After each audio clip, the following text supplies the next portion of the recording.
방송에서 제공하는 투자 정보는 투자 판단에 대한 조언입니다. 방송에서 제공하는 주식의 가치, 가격 상승 및 가격 하락에 대해서는 방송사에서 보장하지 않습니다. 안녕하세요. 톡스타 2부로 다시 찾아뵙습니다. 저희 톡스타 2부도 즐겁게 즐기실 수 있도록 참여 방법부터 안내해 드릴게요. 전화, 문자, 개인 톡방, 단체 톡방 이용하신다면 방송 보시면서 궁금하신 사항들 언제든지 접수하실 수가 있는데요. 전화 023153-2611번, 2612번 두 대의 전화기로 연락 주시면 되겠고요. 문자는 샵 0082번으로 문자 보내주시면 되겠습니다. 건당 100원의 정보 이용료가 부과된다는 점도 기억하시기 바랄게요.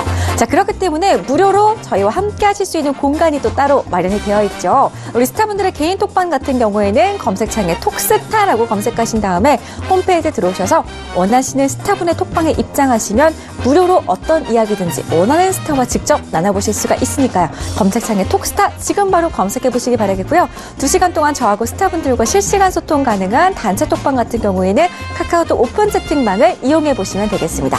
카카오톡 오픈 채팅방 검색창에 톡스타 별톡방 6글자 검색하시고 지금 바로 접속하시면 언제든지 저희하고 이야기 나누실 수 있고요. 그리고 종목 신청까지도 무료로 하실 수 있다고 하니까요. 지금 바로 카카오톡 오픈 채팅방에도 접속해보시기 바랄게요. 자, 지금 시간이 8시 58분을 넘어가고 있습니다. 별톡방에 많은 분들 들어와 계실 것 같은데요. 1부에서 제가 또 퀴즈까지 내드렸었죠. 2부에서도 퀴즈는 똑같이 나갑니다. 거기에다가 플러스 힌트까지 아주 쉽게 드리고 있으니까요. 끝까지 함께 하시면서 선물 가득 챙겨가시기 바랄게요. 자, 그럼 이쯤에서 퀴즈, 힌트와 함께 한번 드려야겠죠? 퀴즈부터 공개하겠습니다. 자, 오늘의 퀴즈였죠? 보겠습니다.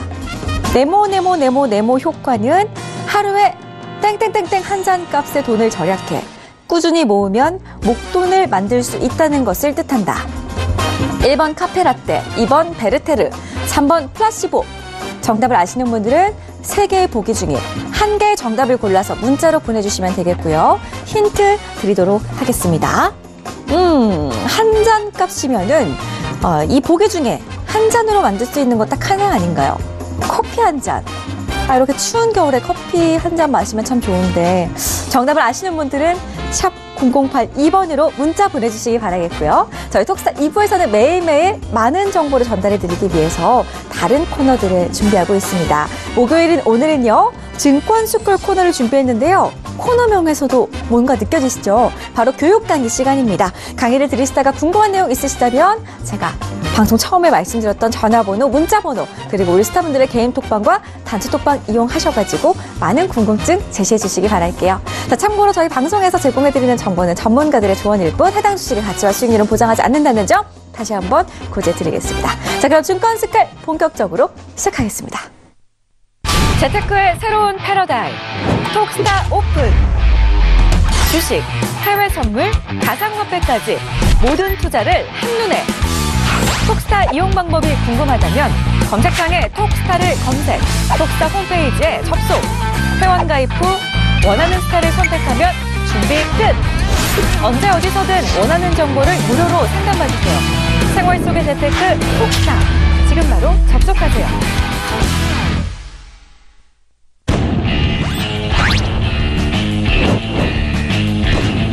급등 가치주를 발굴하는 인공지능 글로벌 시스템 트레이드 선구주자 에이지 시스템 스타입니다. 네.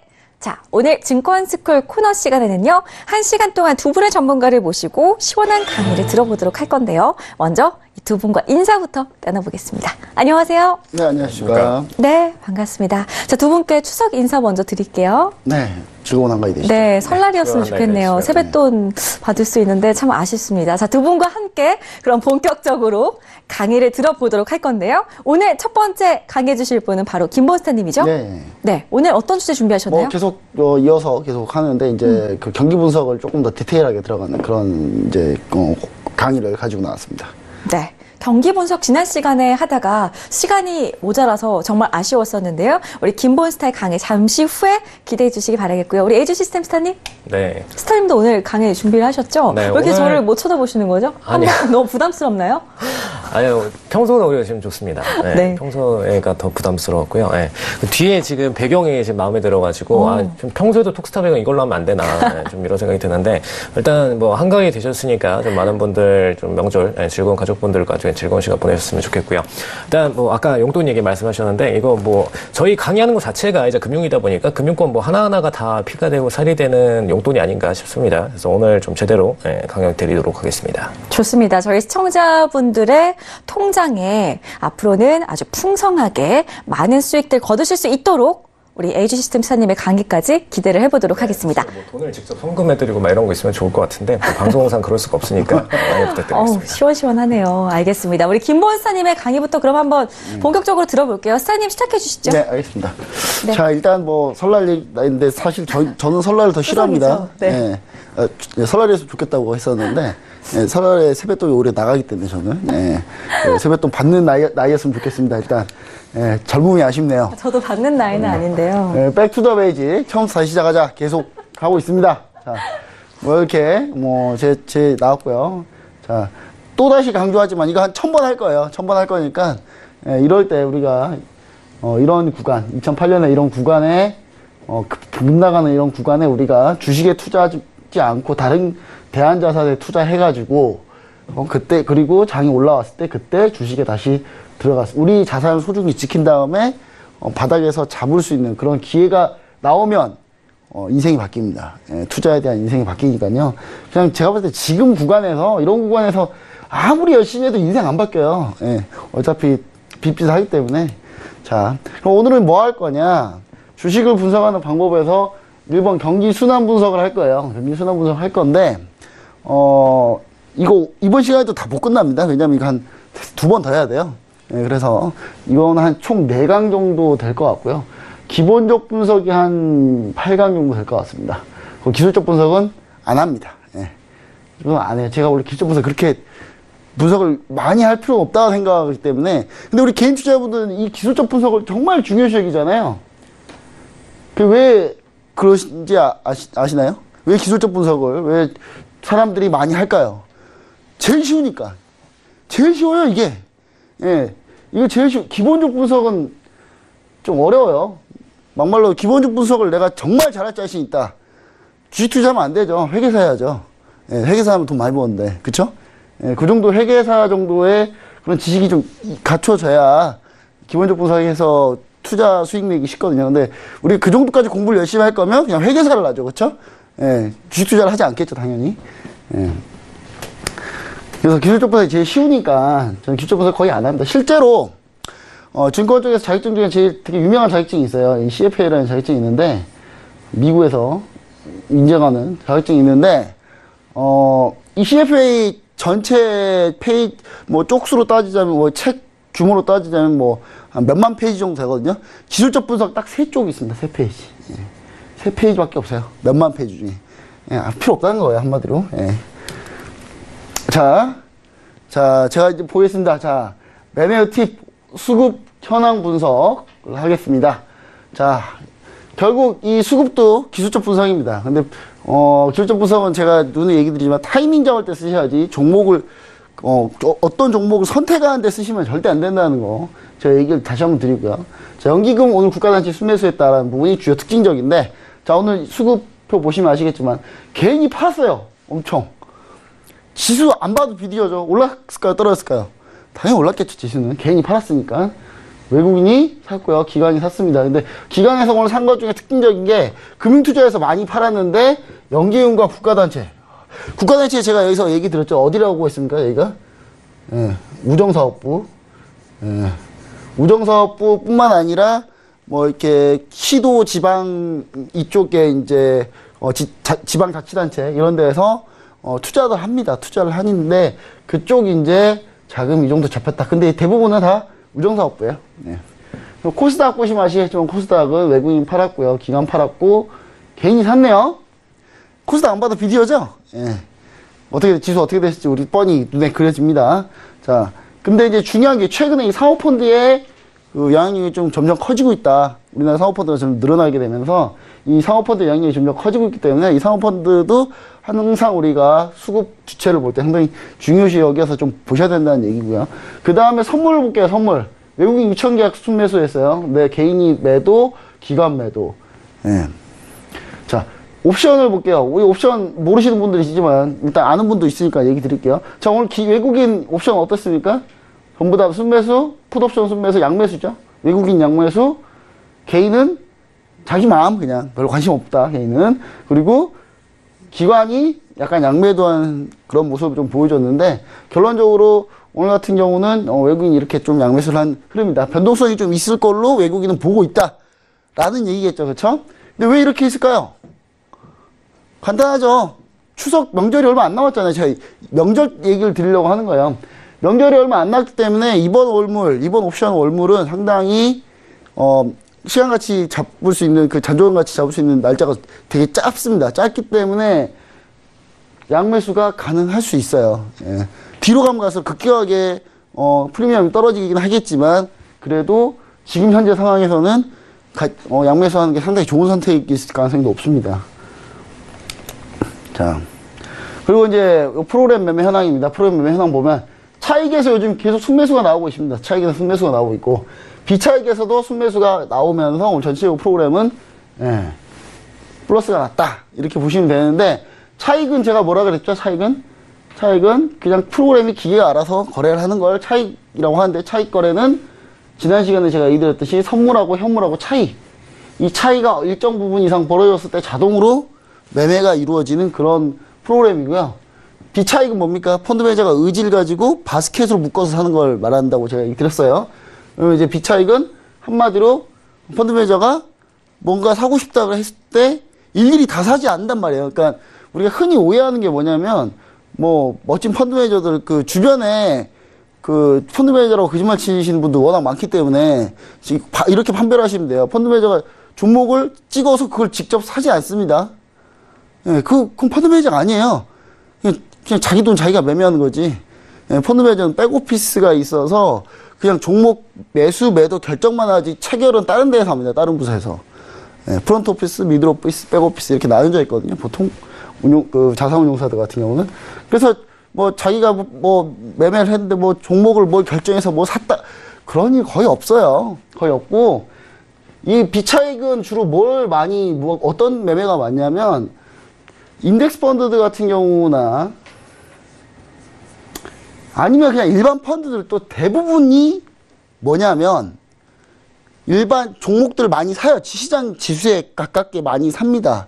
그중에 일부 몇 종목을 좀 차이를 넣어서 지수를 비트하는 벤치마크를 비트하는 그런 포트폴리오를 만들기 때문에 반드시 이런 매매들이 수반될 수밖에 없어요. 대부분. 예.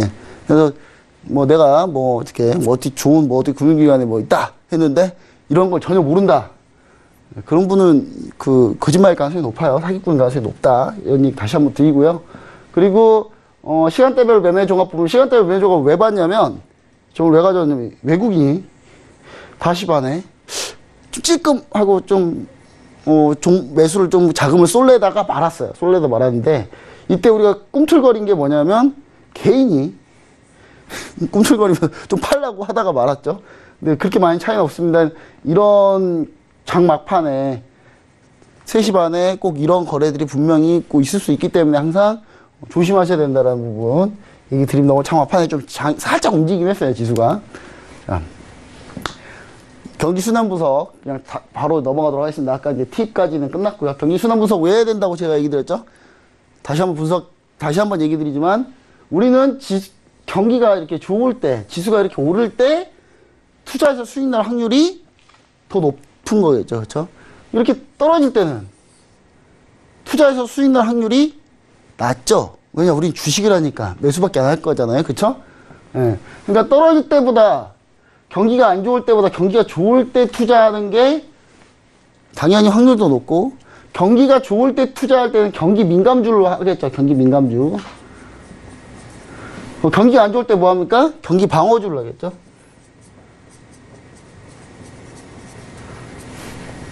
예를 들어서 내가 경기가 되게 안 좋다고 생각을 했어요. 근데 내가 SK 하이닉스에 투자를 하겠다고 지금 주식을 매수를 했어요. 바보죠, 바보 완전히. 그죠? 예, 경기 안 좋을 때 가장 직격탄 맞는 게 뭡니까?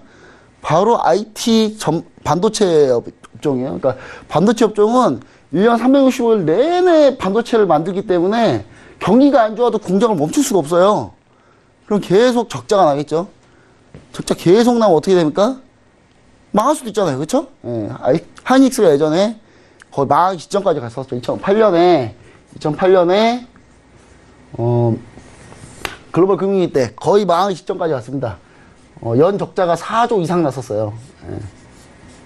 4조 이상 마이너스. 예.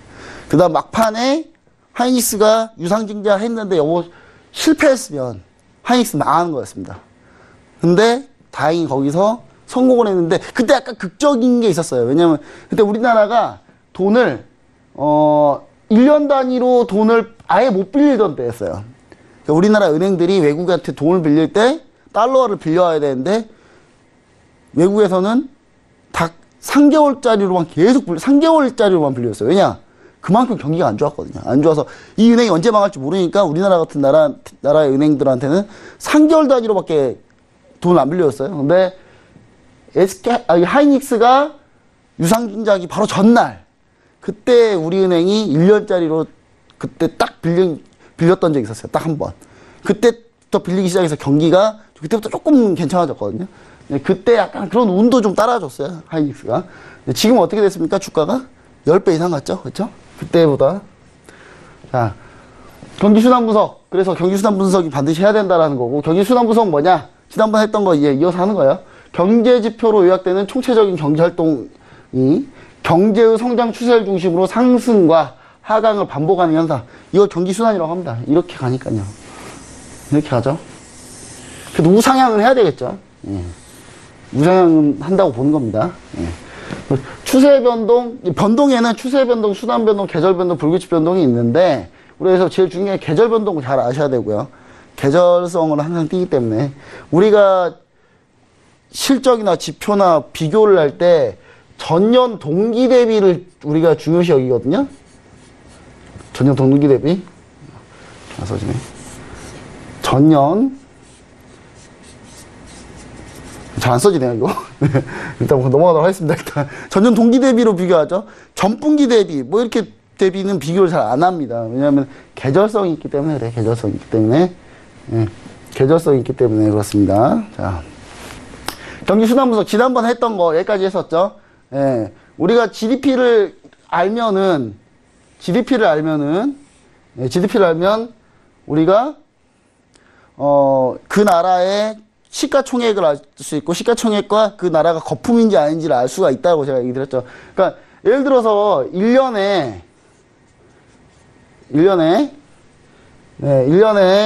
일단 뭐 보겠습니다. 1년 동안에 주가 상승률이 예를 들어서 10% 상승을 했어요. 주가가 10% 상승을 했으면 GDP가 그럼 얼마가 상승해야 됩니까? GDP도 10% 상승해야 적당한 거예요. 근데 중요한 거는 주가가 좀 더 오르거나 더 떨어지거나 그럴 가능성이 있죠. GDP는 크게 변동이 없지만 주가는 좀 크게 변동을 하기 때문에 그래서 이제 경상수지 왜 경상수지 자본금융수지가 중요한지까지 지난 시간에 다 했습니다. 그래서 이번 시간에는 뭐 할 거냐? 경기순환을 구성하는 요소를 우리가 좀 보려고 합니다. 경기순환 구성 요소입니다. 지금 칠판이 어이없이 안 되네요. 예. 뭐 어쩔 수 없죠. 뭐 그냥 할게요. 예. 물가지수가 있는데 경기순환에서 구성 요소들이 있는데 그 구성 요소 중에 첫 번째 물가지수가 있습니다. 물가지수가 뭐냐? 소비자 물가지수 CPI, 그 다음에 PPI, 생산자 물가지수 이렇게 두 개가 있습니다. 두 개가 있는데 소비자 물가지수는 뭐냐?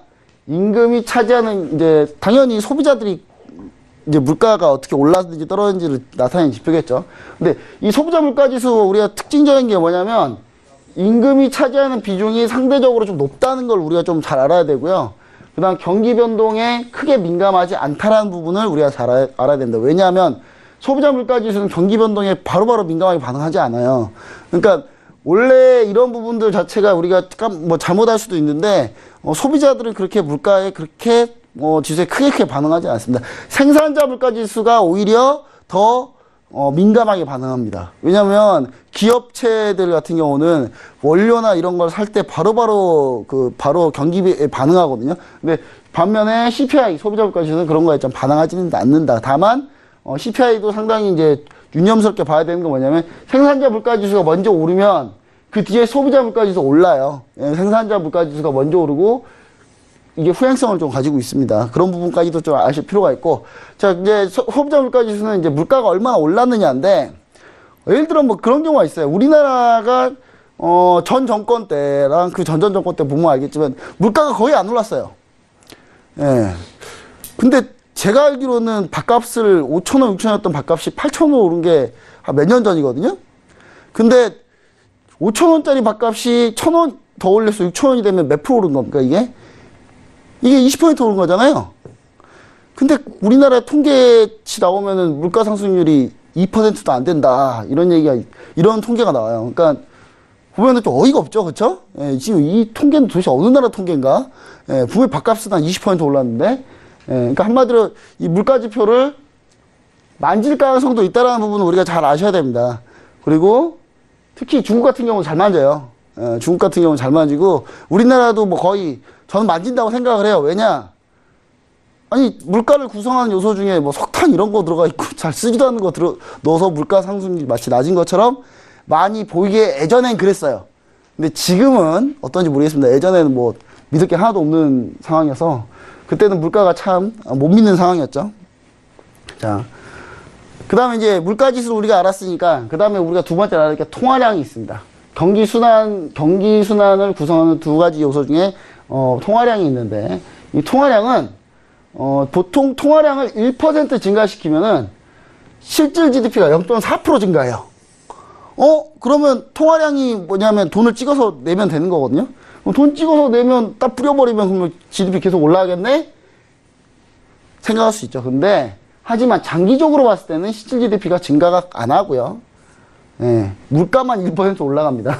통화량을 무제한으로 공급한다 그래서 그게 절대로 근본적인 처방이 될 수 없다라는 거예요. 예를 들면 자, 통화량을 증가시켜야 되겠다 라고 하는 방법도 어떤 게 있을까요?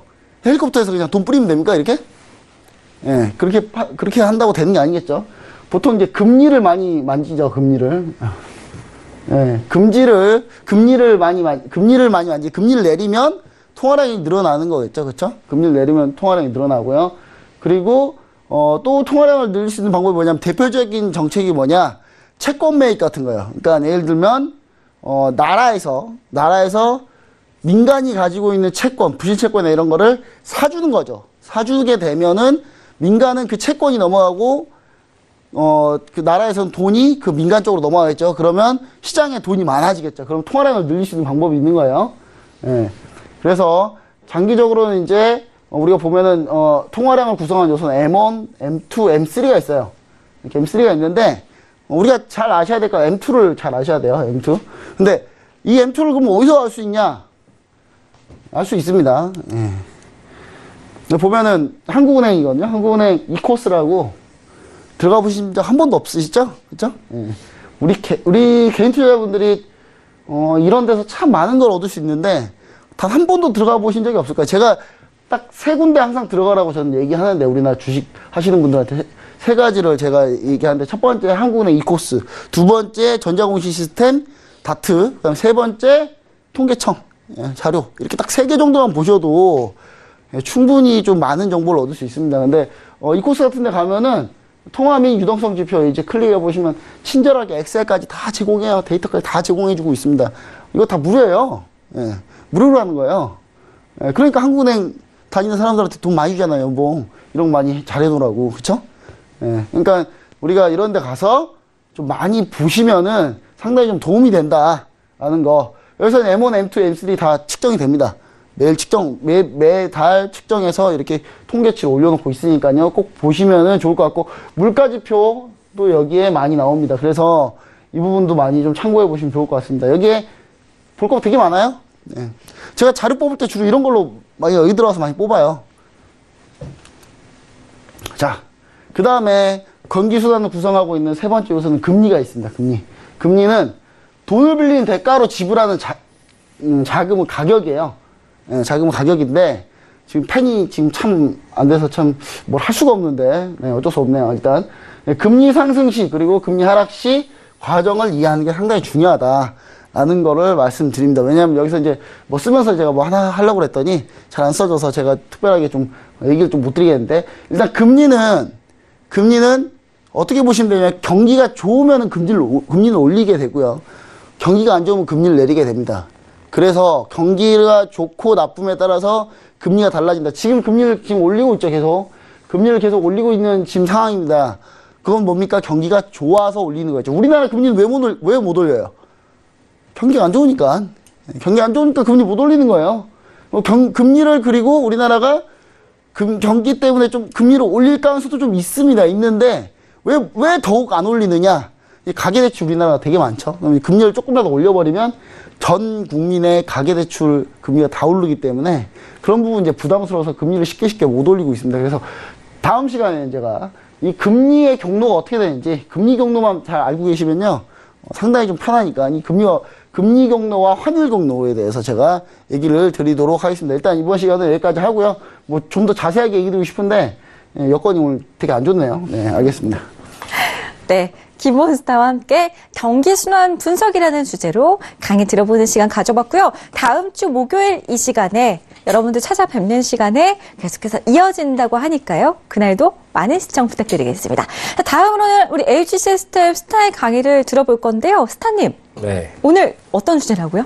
네, 일단 오늘 말씀드리지 방금 이제 금리에 대해서 말씀하시다가 좀 끊어졌는데, 네. 사실 오늘은 제가 이제 글로벌 해외 선물 관련돼서 또 역시 금리에 대해서 얘기를 드리려고 합니다. 그래서 추가적으로 좀 금리에 대해서 더 알고 싶으신 분들은 이 강의를 참고를 하시면 좋을 것 같고요. 그 다음에 뭐 다음 주에 또 다시 김보스탄의 강의 이어지니까 그때 주식 관련돼서 한번 복습하시는 관점으로 보시면 좋을 것 같습니다. 알겠습니다. 금리에 대한 궁금증 많으신 분들 오늘 LG 시스템스타의 강의를 집중해 주시면 좋을 것 같은데요. 아무래도 두 분이서 1시간 동안 강의를 하려다 보니까 시간이 좀 아쉬우신 분들이 많이 계실 것 같아요. 그런 분들은요, 오늘 교육 강의 내용 모자라신 분들을 위해서 오프라인으로 무료 강좌까지 준비가 되어 있다고 합니다. 교육장이 세팅되어 있다고 하니까요. 이와 관련한 궁금증은 서울경제TV 1577-7451번, 톡스타 1644-0147번으로 문의해 주시기 바라겠습니다.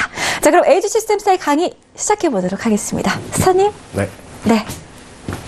힘써주시죠. 글로벌 금융지표 상관관계. 아까 펜으로 어떤 내용이 더 써질지 궁금하셨던 분들은 오프라인 강의 들으시면은 김보스타님이 친절하게 알려주시니까요. 네, 들으시면 좋을 것 같습니다.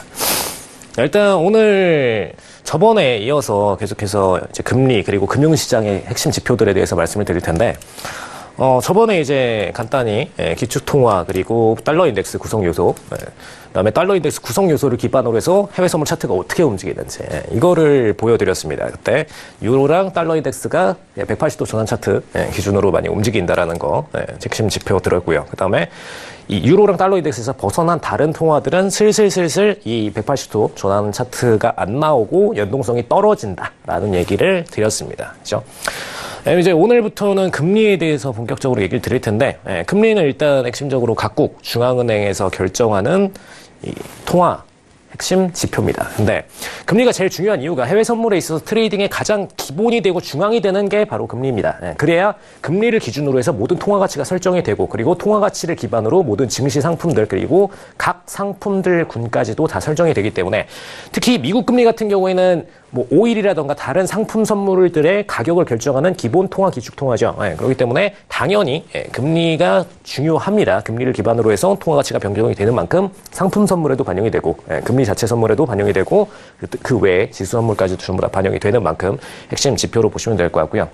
미 연준에서는 연준의 FOMC라는 기구가 금리 결정을 담당을 합니다. 보시면 이제 이쪽에 연준 인사들이 보이시죠? 보이시면은 이게 사실 원래 지금 작년도 자료인데, 여기 옐런 의장이 계세요. 옐런 의장 계신데 지금은 이제 여기 이쪽에 오른쪽에 계신 파월 의장님으로 바뀌셨죠. 지금 우연치 않게 좀 상석에 앉아 있습니다. 상석에 앉아 있었는데 이제 이분이 바로 바톤 터치 받고선 이번에 연준 의장이 되셨죠. 올해죠. 올해 상반기입니다. 사실 좀 됐고요.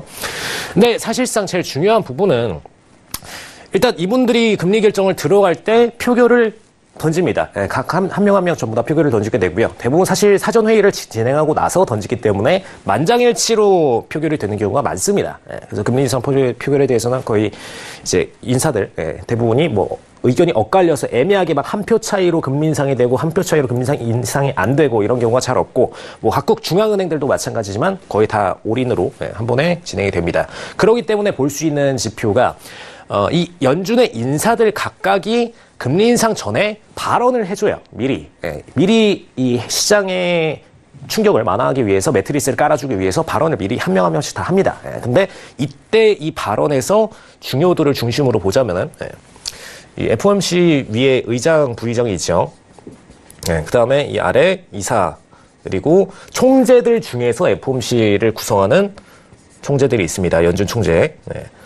그리고 이 FOMC라는 기구는 연준 안에 있는 기구예요. 연준 안에서도 이제 최고 기관으로 보시면 되는데, 이 연준 안에 이제 은행이 12개가 있습니다. 각 주별로 이제 통합돼서 12개 정도의 은행이 있다라고 보시면 되겠고요. 그 중에서 뽑아서 총재들이 들어오는 거고, 이 총재들이 FOMC에 속하지 않는 총재들이 있습니다. 근데 이분들은 발언이 자유로워요. 그래서 이 FOMC 금리 결정이 일어나기 전에 본인들의 의사를 그냥 막 던집니다. 막 던지고 시장 관점으로 지금 이 상태에서는 금리 인상 해야 된다. 아니면 공격적으로 트레이딩 하면 안 된다. 이렇게 지금 트럼프 정부가 입장을 표현하는 대로 그대로 던지면 안 된다. 이런 얘기를 좀 많이 하고요. 이제 그 중에서도 좀 이 FOMC의 의사 결정과 좀 별개로 많이 의사를 던지는 게 뭐 샌프란시스코 연흥도 많이 던지고요. 근데 세인트루이스 연흥이 개인적으로 좀 많이 던지는 편입니다. 좀 굉장히 이단화적인 성격으로 의견을 많이 던지는 편이라고 보시면 될 것 같고요. 그래서 저는 개인적으로 FOMC에 대한 분석을 보기 전에 반대 입장을 보시려면 세인트루이스 연흥을 꼭 참고하셔라라고 얘기를 드립니다. 일단 이 핵심 금리 상품은 국가별 이제 통화 가치를 결정을 하는데 채권 방향성에도 직접 변화를 주죠. 왜냐?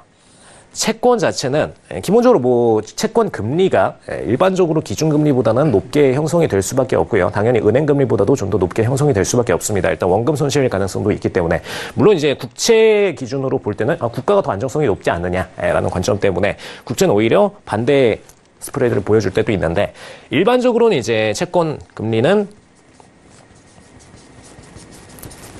기본적으로 기준금리보다 높게 형성이 될 수밖에 없고 일반 예금금리보다도 높게 형성이 될 수밖에 없다는 거. 일단 일반 예금은 원금 보장이 되는 상태로 금리에 대한 입금한 금액에 대한 따박따박 금액 퍼센티지가 나오기 때문에 당연히 높게 형성이 될 수밖에 없습니다. 그래서 채권금리 같은 경우에는 특징이 있어요. 채권금리가 올라가게 되면 올라갈수록 보통의 경우에는 채권 가치가 하락을 합니다. 가치가 만들어 하락을 합니다. 왜냐? 보통의 경우에는 이제 위험성이 증가해서 금리가 상승을 보여주는 경우가 대다수이기 때문에 채권에 대해서 매수 물량들이 급격하게 많이 들어와 주지 않으면 보통 이제 가치가 하락을 하고 채권 금리가 상승을 보여주는 이 패턴을 보여주는 게 정상이라고 보시면 되겠습니다. 그래서 이 금리 기준금리 자체가 올라가면 올라갈수록 채권금리도 당연히 상승에 대한 압박을 받기 때문에 기본적으로 국채 베팅을 하실 때 기준금리가 지속적으로 상승을 보여준다. 그럼 국채를 트레이딩 하시는 분들은 가치 중심으로 트레이딩 하실 때는 하방으로 보시는 게 맞습니다. 그래서 지금 작년도 한 해 채권 이동량을 보시면은 거의 지속적으로 하락세를 만들어 왔어요. 그리고 올해 상반기까지도 하락세를 만들어 오다가 6월달 직전 금리 인상 전에 5월 17일장 기준으로 저점 맞고선 터닝을 확 보여줬죠. 근데 이때 터닝을 보여준 거는 이유가 있습니다. 5월 17일장 이후에 터닝을 보여준 거는 딱 이때 5월 17일이 금리 인상 가능성 100%를 찍어줄 때였어요. 6월 금리 인상 가능성 100%. 근데 이때 터닝을 보여준 이유는 6월 금리 인상 이후에 인플레이션을 역전했습니다. 금리가. 인플레이션율을 역전하게 되면은 우리가 지금 예금 금리에다가 돈을 맡겨두게 되면 당연히 예금 상품이 인플레이션보다 높기 때문에 우리가 그래도 물가 상승률보다는 돈을 여기서 벌 수 있다. 그럼 일단 자산운용사에 들어가 있던 펀드에 들어가 있던 상품들이 전부 다 예금으로 넘어오겠죠. 그래서 그것 때문에 채권에 대한 매수 물량들도 외화들이 유입되면서 빠르게 트레이딩에 들어갔다라고 보시면 되겠습니다. 이제 금리에 따른 일반적인 좀 방향성을 보실 텐데, 금리 인상을 하게 될 경우에 보통에는 통화 가치 상승을 만들어냅니다. 근데 수익률 상승으로 인해서 이제 보유 매력이 증가가 되기 때문에 보통의 경우에는 상승이 나온다라고 보시면 되는데, 이게 금리 인상의 일반적인 방향성이고요. 근데 국가가 안정성이 높을 때 진행해야 할 때와 안정성이 낮은 상태에서 금리를 높일 때 굉장히 패턴이 차이가 난다는 부분을 좀 짚어드리도록 하겠습니다.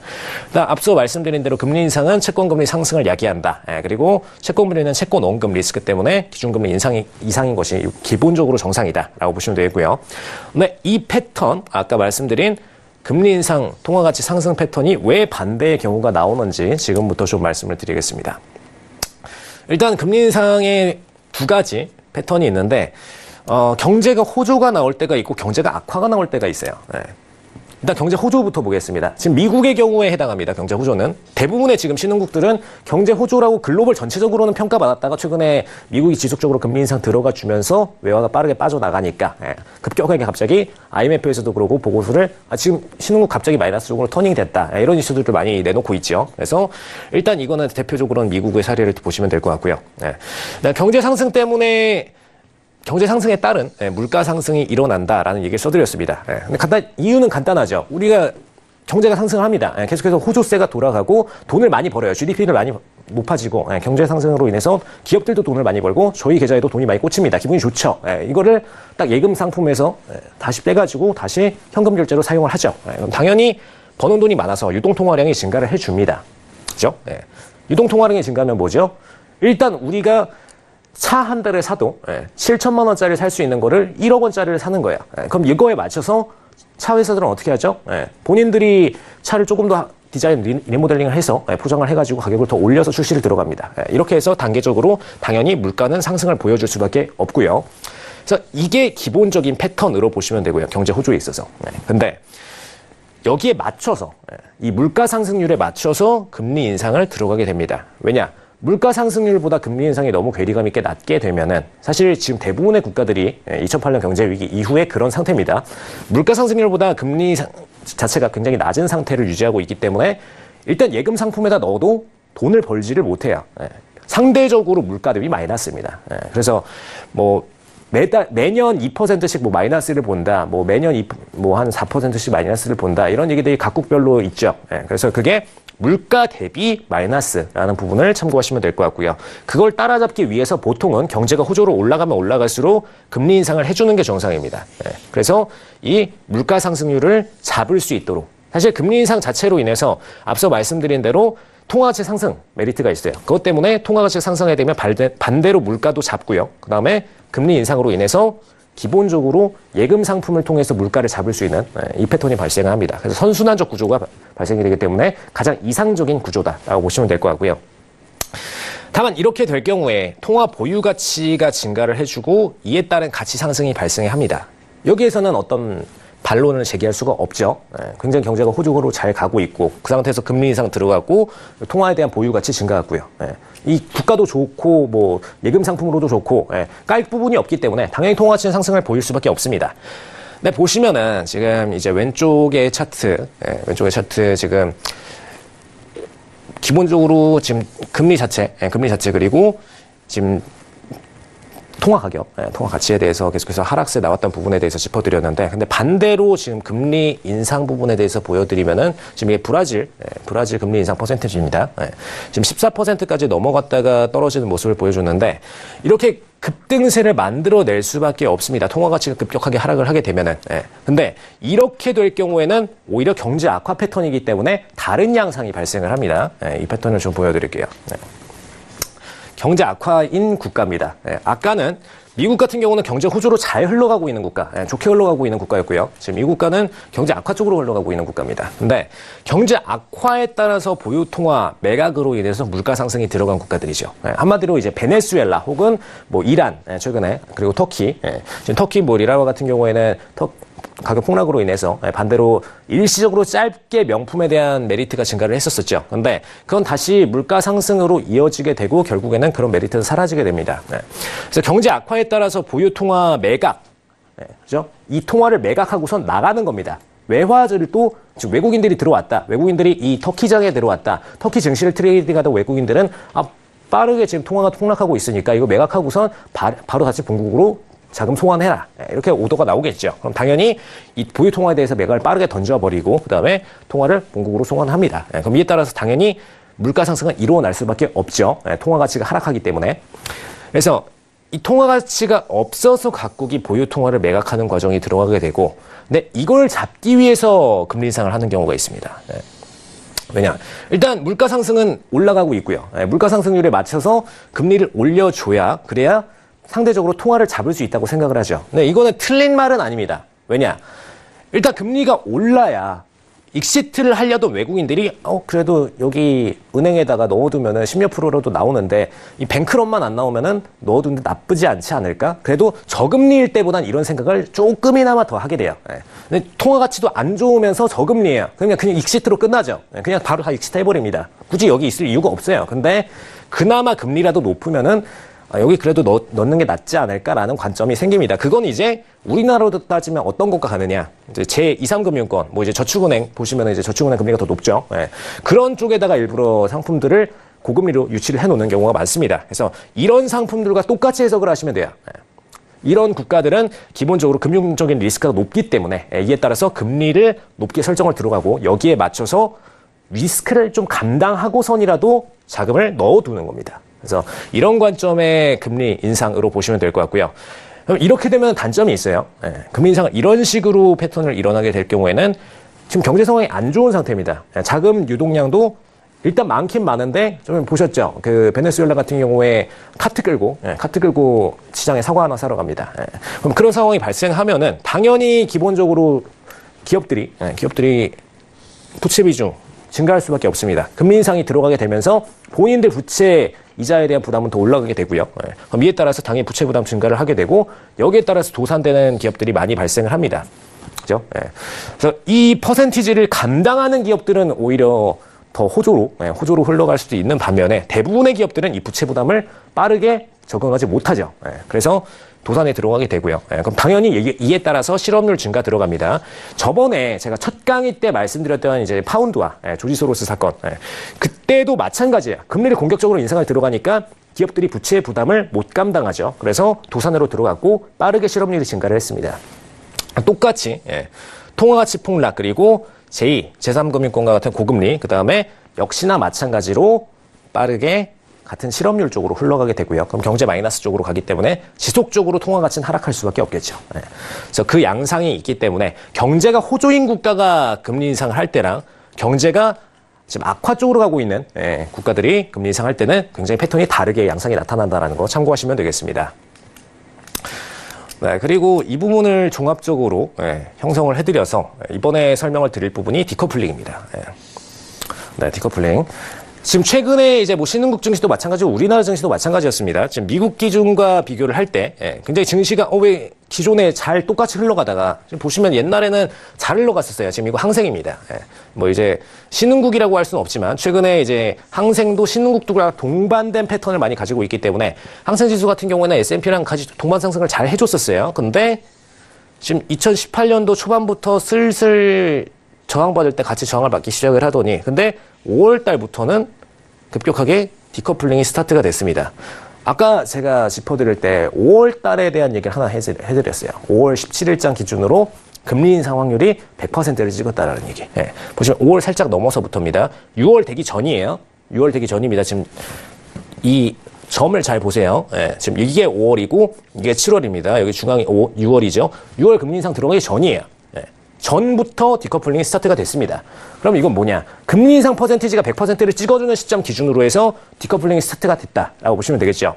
그럼 금리 인상 퍼센트가 100% 들어갔다는 거는 일단 미국 금리 인상이 이건 그냥 진행이 된다라고 보는 상태에서 그럼 당연히 이 관점에 따라서 인플레이션율을 넘어서는 금리, 그죠? 일단 돈을 예금 상품에 넣어도 수익을 보는 곳, 그 국가로 이동을 하는 게 정상적인 사고방식이지겠죠. 그죠? 그리고 특히 미국 같은 경우에는 금융강국이다 보니까 각국의 신흥국 증시에다가 돈을 넣어놓고 있다가 우리가 왜 굳이 신흥국에다 돈을 넣어놓느냐. 그냥 다시 미국으로 통환해서 미국에다 그냥 투자를 하자.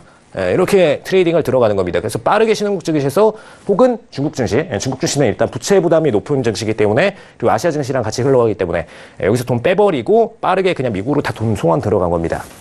사실 미국 외에는 그렇게 경제 호조로 흘러가는 국가들이 별로 없어요. 금리 인상 본격적으로 하는 국가 별로 없죠, 지금. 그래서 미국으로 다 송환해서 자금 다 투여한 거고요, 이쪽에다가. 그다음에 이 국가들은 당연히 마이너스 상태로 빠질 수밖에 없다라고 보시면 되겠습니다. 그래서 미국 금리 인상 진행 들어가니까 통화 가치 상승 및 통화 매력도 같이 증가하니까 이에 따라서 다른 국가들도 다 같이 증가를 해주면 좋겠는데 다른 국가들이 다 증가를 할 수가 없는 저금리 상태인 국가들이 많은 만큼 이 국가들에서 빼서 미증시로 다 이동했다 해서 디커플링이 발생할 수밖에 없었다. 그게 김리 기준으로 발생하는 관점이라는 거, 이 부분 핵심적으로 참고를 하시면 되겠습니다. 그래서 이것 때문에 일단 신흥국 금리 인상 진행이 됐고요.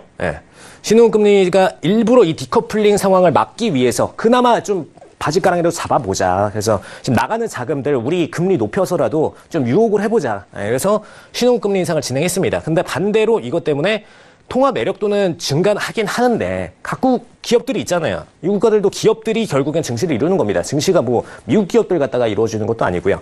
각국의 기업들로 이루어지는데 이 기업들이 부채 부담 증가해 주니까 당연히 지금 분석할 때는 가치 분석 들어가주면 이 친구들 금리 이렇게 높으면 오히려 부채보다 높은 기업들 같은 경우에는 오히려 도산 가능성이 높은데 라고 해서 증시에서 더 빠르게 돈을 빼버리죠. 그래서 이에 따른 통화가치 제하락이 진행이 된다는 부분. 추가적으로 엑시트가 더 진행이 될 수밖에 없다라는 부분 참고하시면 되겠고요. 그래서 신흥국 통화 매각 들어가고 이 국가들의 자산운용사들도 마찬가지고 미국에서 이 국가들로 투입한 자금들도 마찬가지고요. 통화 매각한 다음에 미국 달러화로 보유를 들어갔습니다. 그래서 베네수엘라 같은 경우에도 베네수엘라 개인들도 마찬가지고 부자들 특히 부자들 중심 펀드 상품들이 대부분 다 달러로 빠르게 익시트를 들어가서 달러 기준의 트레이딩을 들어갔죠. 그다음에 이란도 마찬가지고요. 이란은 심지어 이제 달러로 체인지하는 걸 막기 위해서 상당히 블로킹도 많이 쳤고 그다음에 암호화폐를 건너서 달러로 가는 경우도 있었습니다. 최근에 이제 암호화폐가 등장하다 보니까 이 암호화폐 루트를 한번 찍고 그 다음에 달러로 전환을 해주면 중간에 세금을 탈세를 할 수 있어서 일부러 암호화폐 쪽으로 전환되는 자금들을 막았었죠. 블로킹을 했었습니다. 그래서 그런 방식들이 전부 다 이 익시트를 막기 위해서 디커플링 상황도 막기 위해서 이루어지는 정책들이라는 거 참고를 하시면 되겠고요. 근데 사실상 그거는 막을 수가 없어요. 사실 암호화폐도 한두 개가 있는 것도 아니고 루트가 굉장히 많기 때문에 블랙머니로 빠질 수 있는 자금들의 루트가 굉장히 많습니다. 그래서 디커플링 상황은 과거보다 더 가속도가 빨라지면 빨라졌지 절대로 약해지지 않는다는 거. 그리고 탈세가 더 쉽기 때문에 더 디커플링 상황이 빠르게 발생할 수밖에 없다는 거 참고하시면 될 것 같고요.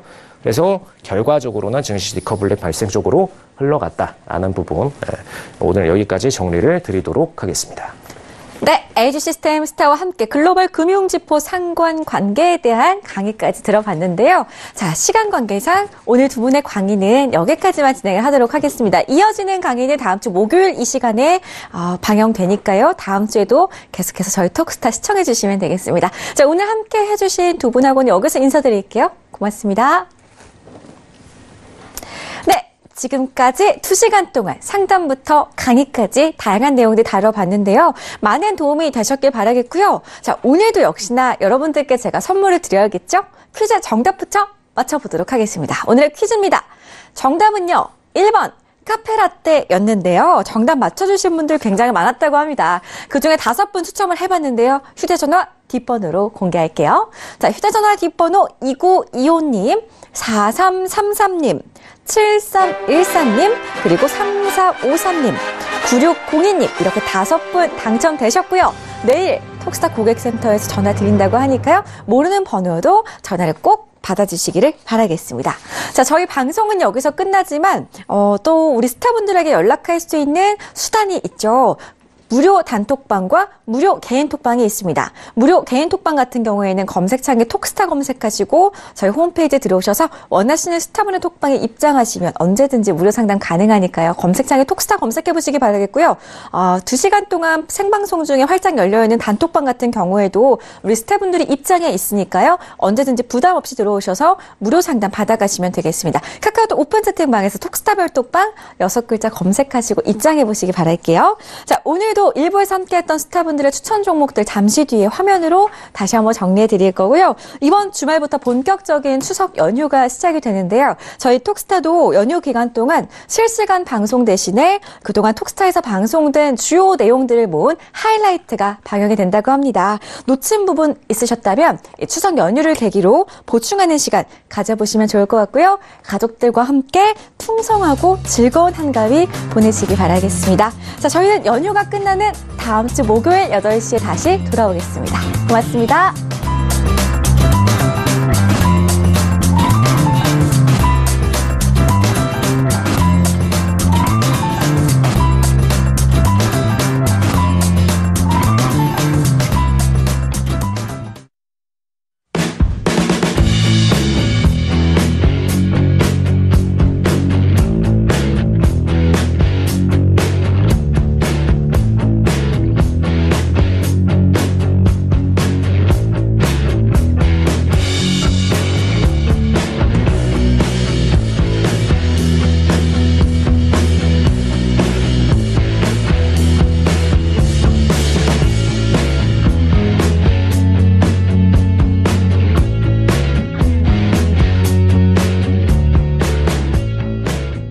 방송에서 제공하는 투자 정보는 투자 판단에 대한 조언입니다.